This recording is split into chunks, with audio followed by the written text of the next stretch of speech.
दिसंबर महीने के आखिरी दिन चल रहे हैं। कुछ ही दिन बाद नया साल दस्तक देगा, लेकिन ऐसे में जब क्रिसमस बीत चुका है, आज 26 तारीख है, ऐसे में जो सर्दी है वो आधे हिंदुस्तान पर कहर बनकर टूट रही है। शहर शहर शीतलहर का कहर नजर आ रहा है। सर्दी का डबल अटैक आप यूं मानिए, क्योंकि एक तो ठंडी हवाएं चल रही हैं, शीतलहर चल रही है, कोहरा है, धुंध है, और ये जो गलन वाली सर्दी है ये लोगों को बड़ा परेशान किए हुए है। बड़ा अपडेट आप इसी से जुड़ा हुआ जान लीजिए। दिल्ली एनसीआर में घने कोहरे और शीतलहर का कहर है। ट्रैफिक पर भी इसका असर हुआ है। फुटपाथ पर रहने वाले लोग सबसे ज्यादा प्रभावित हैं। पारा लुढ़क गया है और उत्तर भारत में इसी तरीके से अभी सर्दी बनी रहेगी। आईएमडी ने ऑरेंज अलर्ट भी जारी किया है। सर्दी को देखते हुए दिल्ली में 3 डिग्री तक पारा लुढ़क चुका है। अंदाजा आप लगाइए, न्यूनतम टेम्परेचर अगर 3 डिग्री तक पहुंच जाए तो सर्दी के हालात क्या कुछ होंगे। दिल्ली एनसीआर में ठंड अभी इसी तरीके से रहेगी। अगले 5 दिन और ज्यादा अलर्ट रहने की जरूरत है। मौसम विभाग भी कह रहा है कि ऑरेंज अलर्ट जारी किया गया है। ऐसे में आम लोग जो हैं वो अपने बचाव के लिए, सर्दी से बचने के लिए इंतजाम करें और सर्दी के कहर से बचें, बीमार होने से बचें। ऐसे में जगह जगह सर्दी लोगों पर सितम ढा रही है। दिल्ली एनसीआर में ठंड बढ़ी हुई है और अब मौसम विभाग ने ऑरेंज अलर्ट जारी कर दिया है। 4 तस्वीरें आप देखिए। सूरज निकलता भी है तो वो तपन महसूस अभी नहीं हो रही है, क्योंकि सर्दी बहुत ज्यादा है। सर्दी पीक पर है, ये हम कह सकते हैं। दिल्ली एनसीआर में ठंड में सिकुड़ते हुए लोग नजर आ रहे हैं। ठंड में ठिठुरते हुए लोग जो सर्दी से परेशान हैं। इसी बाबत दिल्ली में ऑरेंज अलर्ट सर्दी को देखते हुए जारी किया गया है। एक तो सर्दी है, ऊपर से जो ठंडी हवाएं हैं वो और गलन बढ़ा रही हैं। कोहरा ज्यादा है, धुंध की वजह से गाड़ियों की रफ्तार भी थमी हुई है। ऐसे में ठंड की वजह से ही सरकारी स्कूल भी एहतियातन बंद किए गए हैं, ताकि छोटे बच्चों को दिक्कत ना आए। ठंड का मौसम कैसे लोगों को परेशान किए हुए हैं, हमारे इंडिया न्यूज के ही संवाददाता अलग अलग हिस्सों से मेरे साथ जुड़े हुए हैं, जो कि ताजा अपडेट पहुंचाएंगे। दिल्ली से जतिन गोस्वामी हमारे साथ हैं, नोएडा से महेंद्र माही हमारे साथ हैं, गाजियाबाद का हाल बताएंगे अनिल चौधरी, लखनऊ से मार्तंड सिंह हमारे साथ जुड़ेंगे, विष्णु जयपुर का हाल बताएंगे, और धीरे धीरे जैसे जैसे और संवाददाता धर्मेंद्र हमारे साथ जुड़ गए हैं, जो कि मुजफ्फरनगर से ठंड का हाल बताएंगे। एक एक करके सभी का हम रुख करेंगे। सबसे पहले धर्मेंद्र, आप ही का रुख कर लेते हैं। किस तरीके से सर्दी अभी है और मौसम विभाग क्या कुछ अनुमान बता रहा है? धर्मेंद्र का हम रुख करेंगे, लेकिन उससे पहले ये जो सर्दी है, ये जो धुंध है, वो लोगों को परेशान कर रही है। अनिल चौधरी और महेंद्र माही का पहले मैं रुख कर लेती हूँ। सबसे पहले महेंद्र माही, चूंकि दिल्ली एनसीआर में धुंध भी लोगों को परेशान किए हुए है और शीतलहर भी, मौसम अभी क्या है, टेम्परेचर कितना है, मौसम विभाग क्या कह रहा है? बिल्कुल, देखिए जिस तरीके से लगातार जो दिसंबर का महीना खत्म होता जा रहा है, जो ठंड का तापमान है वो बढ़ता ही जा रहा है, लोगों की परेशानियां ही बढ़ती जा रही है। देखिए सबसे बड़ी मुसीबत जब आती, जब स्कूल के बच्चे जब सुबह जाते थे, तो उसके बाद जब सरकार ने ये फैसला लिया कि जो यहाँ प्रशासन ने फैसला लिया कि जो स्कूल की टाइमिंग है उसको चेंज कर दिया जाएगा, तो जो सुबह स्कूल 7 बजे जाते थे उसको 9 बजे कर दिया गया। और वहीं अगर रैन बसेरा की बात करेंगे तो देखिए सबसे जब जैसे जैसे ठंड नजदीक आती है और ठंड बढ़ती है, तो जो बेसहारा लोग होते हैं उनके अंदर एक डर लगा रहता है कि ठंड में हम कहाँ सोएंगे, क्योंकि ठंड का इतना असर होता है कि इसमें कई मौतें भी हो जाती है। तो इसमें सरकार भी काफी अलर्ट दिखी और ठंड से पहले उन्होंने नोएडा में तमाम ऐसी जगह हैं वहाँ रैन बसेरा बनाया, और प्रदेश सरकार का सख्त निर्देश है कि कोई भी बेसहारा, उसको ठंड नहीं लगनी चाहिए, तो उनके लिए रैन बसेरा, उनके लिए गर्म कंबल और चाय की व्यवस्था कराई जाएगी। जहाँ भीड़ भाड़ वाले इलाके हैं वहाँ अलाव जलाए जाएंगे। और रही बात, देखिए क्योंकि हमने देखा अक्सर जो नोएडा एनसीआर में जो फ्लाईओवर है, जो टोल, जो एक्सप्रेसवे है, वहाँ एक्सीडेंट होते हैं कोहरे के चलते। तो यहाँ नोएडा पुलिस भी अलर्ट मोड पे, उन्होंने हर दिन एक बुलेटिन जारी करने के लिए कहा है, जिसमें ये बताया जाएगा कि आप जिस फ्लाईओवर पे जा रहे हैं, जिस एक्सप्रेसवे पे जा रहे हैं, वहाँ कोहरा है, आप गाड़ी थोड़ी स्लो चलाइए, चारों डिपर चलाइए। देखिए जब ठंड जिस तरीके से आती है, उन लोगों को सबसे ज्यादा दिक्कत होती है जिनके पास आसरा नहीं होता।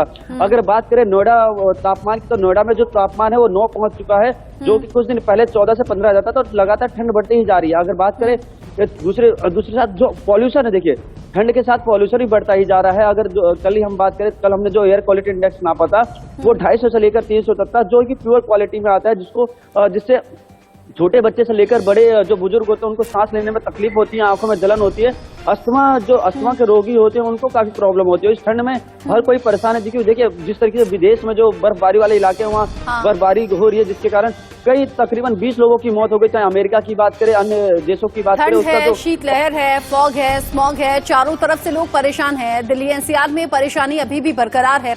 आप रहिए महेंद्र माही हमारे साथ, अनिल भी हमारे साथ जुड़ गए हैं, धर्मेंद्र चौधरी भी हमारे साथ जुड़े हुए हैं जो कि हरिद्वार के बारे में बताएंगे, जो कि बताएंगे उत्तराखंड में माहौल कैसा है, मौसम कैसा है।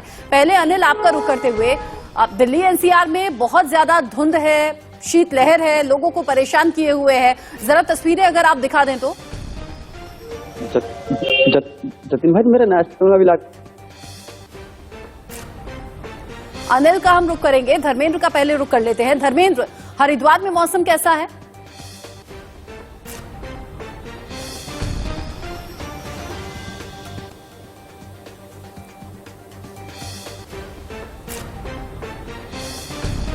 धर्मेंद्र तक आवाज पहुंच नहीं पा रही है। जयपुर का रुख करेंगे, विष्णु हमारे साथ है। विष्णु, राजस्थान के बारे में कहा जाता है कि गर्मियों में गर्मी बहुत ज्यादा हो जाती है और सर्दियों में सर्दी भी उतनी ही ज्यादा लोगों को परेशान करती है। जयपुर में अभी मौसम कैसा है?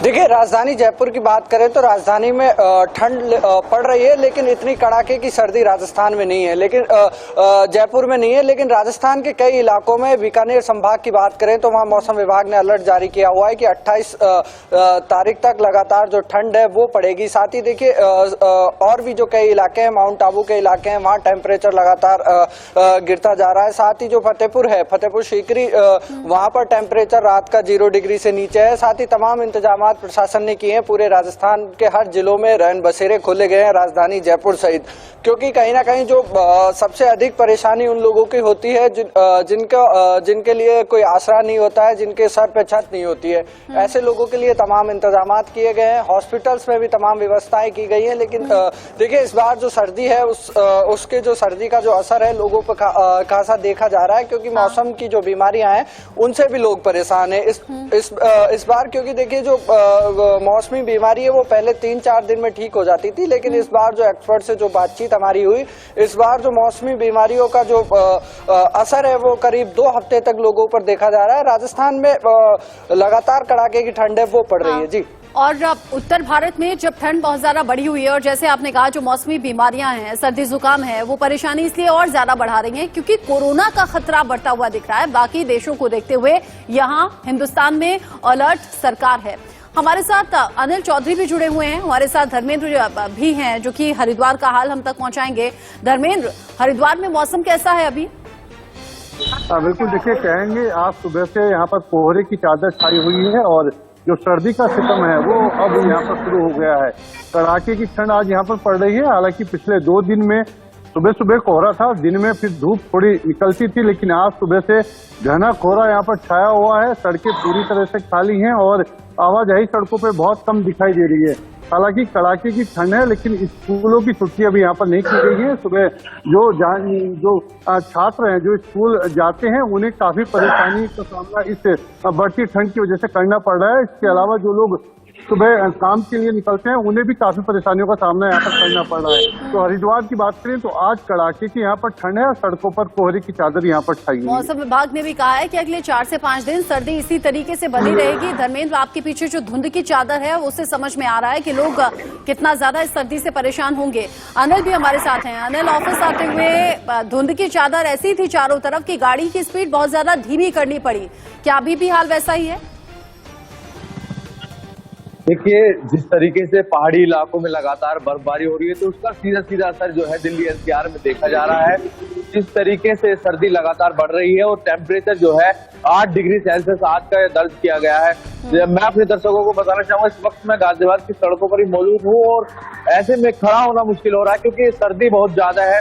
अंदर से इस सर्दी को सीधा सीधा यही कहेंगे, हार्ड कपा देने वाली सर्दी इसको कह सकते हैं, क्योंकि शासन प्रशासन को इस पर विशेष ध्यान देना होगा क्योंकि जिस तरीके से सर्दी बढ़ती जा रही है, क्योंकि सड़कों के किनारे जो बस स्टैंड है और तमाम जो इलाके हैं वहां पर जिस तरीके से अलाव की व्यवस्था होनी चाहिए वो मुझे नहीं दिखाई दे रही है जमीनी स्तर पर। हालांकि रेन बसेरे जो है लगा दिए गए हैं, उसमें जो लोग हैं वो शरण ले रहे हैं, और ऐसे में ध्यान देने की जरूरत है, क्योंकि जिस तरीके से डॉक्टर भी एडवाइस कर रहे हैं कि कम से कम घर से बाहर निकले, पर वजह यही है कि दिल्ली एनसीआर का ये इलाका है और यहाँ पर ज्यादातर लोग नौकरी पेशे वाले हैं, उनकी मजबूरी कहीं ना कहीं बन अगर जाती है। जरूरी काम है अनिल तो लोगों को घर से निकलना भी पड़ेगा, लेकिन अब आप सभी जो रिपोर्टिंग कर रहे हैं ग्राउंड जीरो पर रहकर, आपकी हालत देखकर समझा जा सकता है, मौसम देखकर समझा जा सकता है कितनी ज्यादा चैलेंजिंग आपकी जॉब है। अनिल, विष्णु, धर्मेंद्र, अब आप सभी का बहुत बहुत शुक्रिया, आपने अपडेट हम तक पहुंचाया। साथ ही सर्दी से बहुत बचकर रहिएगा, बहुत इंतजाम रखिएगा सर्दी से बचाव के, क्योंकि ये सर्दी लोगों को बीमार भी कर रही है। सर्दी जुकाम बुखार की शिकायतें आ रही हैं, वो भी इस वक्त पर जब कोरोना का खतरा बढ़ता हुआ दिख रहा है, इसीलिए अटेंटिव रहना जरूरी हो जाता है, सावधान रहना जरूरी हो जाता है। मौसम से जुड़ा हुआ आगे जो अपडेट होगा दर्शकों तक पहुंचाएंगे। अगर बहुत ज्यादा जरूरी नहीं है तो घर से मत निकलिएगा। घर के बुजुर्गों और बच्चों का खास तौर पर ध्यान